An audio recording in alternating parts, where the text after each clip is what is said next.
This copyrighted telecast may not be reproduced, retransmitted, or used in any form without the authorized written consent of NASCAR Broadcasting. NASCAR would like to thank all of our fans for your support, and we hope you enjoyed today's broadcast. I see that white flag, the next flag ends it. So I just want to see that white flag come out, cross the finish line, and then cruise for that last lap. And you know he knows how prestigious winning here is. Boy, these last couple of laps probably some of the most nerve-wracking of the day for him. Yeah, I mean, the last thing is just make sure you don't wheel hop into the corner. Don't chatter those rear brakes. He can see that flag flying now off of turn 4. This is the white flag, 1 to go. Good battle for second here. We've got that Alfredo in the 40 car. Yeah, he's going to make a run here, isn't he? He's been the strongest car. It just may not have enough time. It's just got to get to his bumper. If he can follow Harrison into turn 3, he'll have a chance. But no chance for anybody against Ankrum. No, Tyler has been so strong here today. He has led every lap, including the most important, the last one. Tyler Ankrum takes the win at Loudon. And it looks like Burton will make it to the checkers to hold on to second place in front of Alfredo. I like seeing these guys go wire to wire. You know, that's good to see young drivers. No accidents, but a lot of action back in the field. Nobody had a candle. Nobody could hold a candle to Tyler Ankrum today, though. That car was definitely the fastest. Those gentlemen can certainly celebrate. They did a fine job in putting together a great race car. For the man who won here today, Tyler Ankrum. Victory number 3, 2018. We'll meet the winner back here in Victory Lane. In the 4th position, Spencer Davis in the 82, another team formerly from the modified ranks. That is the Danny Watts Jr. owned team. Horton Avenue Materials on the side of that car with Jerry Babb as the crew chief. And a longtime competitor at the Beach Ridge Motor teams competing on the Monster. Oh, caution is out. Caution is out now as we have one car around over between turns 1 and 2. So caution flies for the first time here in the Apple Barrel 125 for the NASCAR K&N East Series.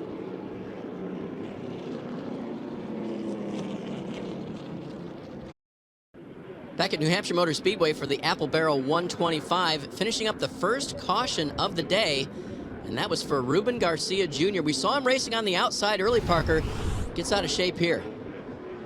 Yeah, we're going to see them go down into 1. See some smoke already there. He's going to go up into the outside wall. Ooh, that's a very decent hit there into the outside wall. Now taking a look underneath Herbst, but not making the pass as they come down the front stretch. Here they are off of turn 2. Again, the lead itself has grown. McReynolds is now over 2 seconds ahead of Herbst, but Herbst has got a mirror full of Derek Kraus down into turn 3. Tyler Dipple had been cutting into the gap. Oh, Kraus got all crossed up down in turns 3 and 4, gathered it up, but lost a couple of car lengths. Tyler Dipple had cut into that gap, went to work his way around the 55 car, who was 3 laps down. And Dipple lost a bunch of time to those 2 in front of him. It just does not look like he's going to be able to get up and join that fight. Brandon McReynolds trying to maintain the lead right now. Riley Herbst in second. Third is Derek Kraus. 4th is Tyler Dipple and Spencer Davis, the back half of the top 5. 20 laps to go as they cross the stripe. And again, that battle, Kraus lost a little bit of ground on Herbst a couple of laps ago, and he's trying to make it up, get back up on the bumper of the 98 in hopes of at least getting to second spot. But McReynolds has opened that lead up to 2.5 seconds over the 98 and continues to cruise around here, hoping that we don't see a caution before we get to the end, because that would close everything up. He'd like to maintain that big lead that he's got with completing 106 laps of the 125. Watching here on the Fans Church TV feed, and you can really see the difference in the lines between Herbst and Kraus. Herbst is running a full car width up the racetrack. Kraus right around the bottom of the racetrack. but it is just not working. Kraus just cannot get there. He cannot make the move. He can get right up on the back bumper of Herbst, just not able to get the drive off to complete the pass. Riley Herbst doing an outstanding job holding off Derek Kraus. Kraus gets crossed up once again in 3 and 4, really driving that car for all he is worth. He knows he's got to go now. His crew telling him he's got to go down now. Kraus able to get around. Kraus is to second, but does he have time? Inside 20 to go. Does Derek Kraus have time to get to the back of Brandon McReynolds, or can McReynolds hold on to the lead? This could get really interesting over the next 18 laps. He's got some real estate to cover if he's going to do it, as McReynolds streaks across the granite stripe here at New Hampshire Motor Speedway. And at least with that lap, he's able to maintain that almost a 3-second lead. And that's a lot of real estate to cover for the number 1 in order to catch him. As McReynolds again clipping off some fast laps. He'll have 109 laps completed, the 125 right now. And unfortunately, I think that Derek Kraus, as far as the battle for the lead goes, would have liked to have made that pass on Herbst a little earlier and give him some more time to try and catch the leader. But again, the leader just under 3 seconds ahead. And last time by, Derek Kraus was quicker than Brandon McReynolds. The problem is it's only by about 3/100ths of a second. He's going to need a lot of laps to gain at that rate, so Derek Kraus is going to have to find something in that one car. He's really going to have to go to the whip as we're 15 to go now. McReynolds leads it. Kraus is second. Herbst is third. He did not stop under that last competition caution. Tyler Dipple is fourth. Spencer Davis is fifth. And rounding out the top 10, Anthony Alfredo, Dylan Bassett, Sam Mayer, Chase Cabre, and Colin Garrett. The top 10 with now just a handful of laps to go.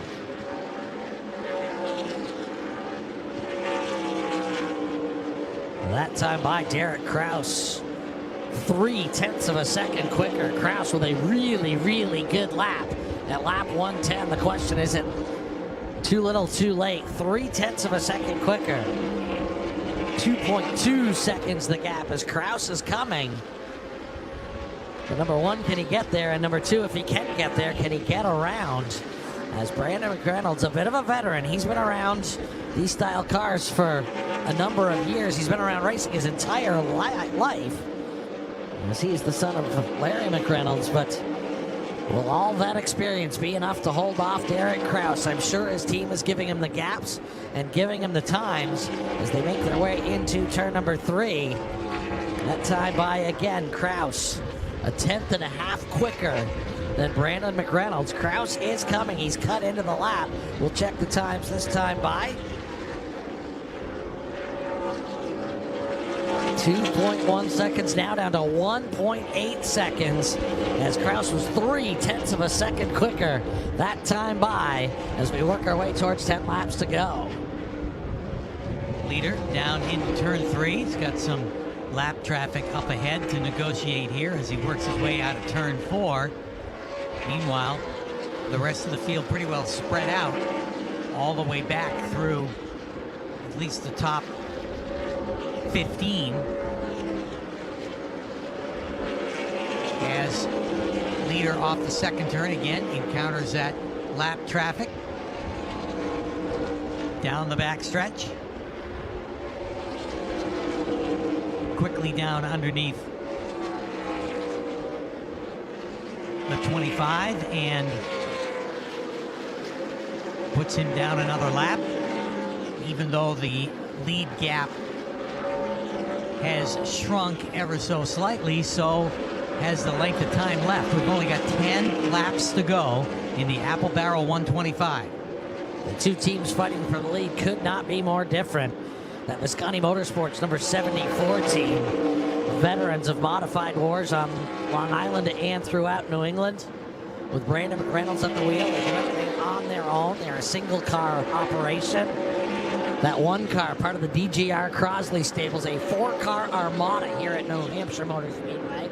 Tyler Dipple, Riley Herbst, Derek Kraus, all part of that team here at New Hampshire Motor Speedway. Those two teams could not be any more different. Lots of Toyota factory support for that DGR Crosley team as they make their way off turn number 2. They'll come to 8 laps to go, and the lead, as it clicks up on the screen here, less than a second, down to 0.8 of a second. A nice run for that young man. Oh, Dipple! And caution is going to be on the racetrack as Dipple gets into the back of the lap down car. I believe that was the 55. Believe that was the 55 of Juan Manuel Gonzalez, and with 3 to go, caution comes out. And could this change the entire complexion of this race? Oh my goodness. Kraus gets a shot from Dipple. He's able to keep it under control going down into turn 1, but advantage McReynolds. Yeah, McReynolds quickly out in front. Derek Kraus could not get the power to the ground. Spun the tires 2, maybe 3 times off of turn number 4. And check out Brandon McReynolds in the Visconti Motorsports number 74. He'll see the white flag when he gets back to the stripe. Can he stay out in front?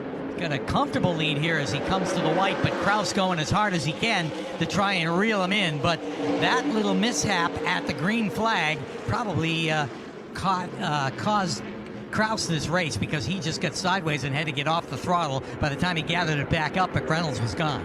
And he lost a little bit of time down in 1 and 2, drove it into 1 a ton, could not get the power back down. McReynolds able to squirt away just a little bit off turn number 4. One final time to the checkered flag and the granite stripe, Brandon McReynolds. And McReynolds goes across the stripe to win the Apple Battle 125. Derek Kraus will be second. Spencer Davis will be third, and it is tight from about the 4th spot on back. 4th goes to Riley Herbst, 5th to Dylan Bassett, 6th to Anthony Alfredo, 7th to Colin Garrett, 8th to Chase Cabre, 9th to Ronnie Bassett Jr., and Sam Mayer rounds out the top 10. But Brandon McReynolds, who watched his lead go away within just a couple of minutes of the finish. How much grip can they get at the start? And the 1 of Kraus spins the tires. Did he have contact from the 54? Perhaps. Now McReynolds guarding that middle line. They're almost 3 wide. Brandon McReynolds will shoot back to the lead in the 74. First of all, that was a massive amount of wheel spin there for Derek Kraus. Then how did he get hooked up again and get beside Brandon McReynolds? That was really impressive. But then Brandon did exactly what he needed to do down turn 1 and 2. He got it turned and drove away. Incredible that McReynolds could drive away, that Kraus could save the car. And now with just 1 lap to go, can the 1 car get to the 74? Can Kraus catch McReynolds? We saw him have huge gains earlier at the end of that long run just before this caution. Oh, Ankrum, the championship contender. Oh, in trouble. The 54 gets into the 17. Dipple into Ankrum on the exit of turn 2. They get it right. A lot of contact here. Ronnie Bassett and Sam Mayer banging doors. Meanwhile, Brandon McReynolds coming out of turn 4. He'll have clear sailing and will win at New Hampshire. Oh, and Mayer and Bassett still going at it. They're into the wall. Bassett's going to get the position, but Chase Cabre's going to pass them both. There's a lot of torn-up race cars from that couple lap dash there, the green-white checker, man. Oh, what is that? And Tyler Dipple, now spinning championship teammate, Tyler Ankrum. That didn't look good. When we saw those two get together down in 1 and 2. Yeah, that was the first thing that caught my eye on the white flag lap. This was the other one. Now this Bassett's just driving him all the way to the wall. That's interesting there. That's not wanting to give up the spot all the way to the point of a wreck. So that's aggressive. Here is Dipple, and there is Ankrum on the outside of him. Now Dipple's got some damage. Don't know where that came from. That clearly is a hello. He got it on the last lap there, running into 30, down to the 3. Okay. So he had that damage from... This copyrighted telecast may not be reproduced, retransmitted, or used in any form without the authorized written consent of NASCAR Broadcasting. NASCAR would like to thank all of our fans for your support, and we hope you enjoyed today's broadcast. This has been a presentation of ABC Sports, continuing the tradition of excellence. This is ABC Sports Championship Television.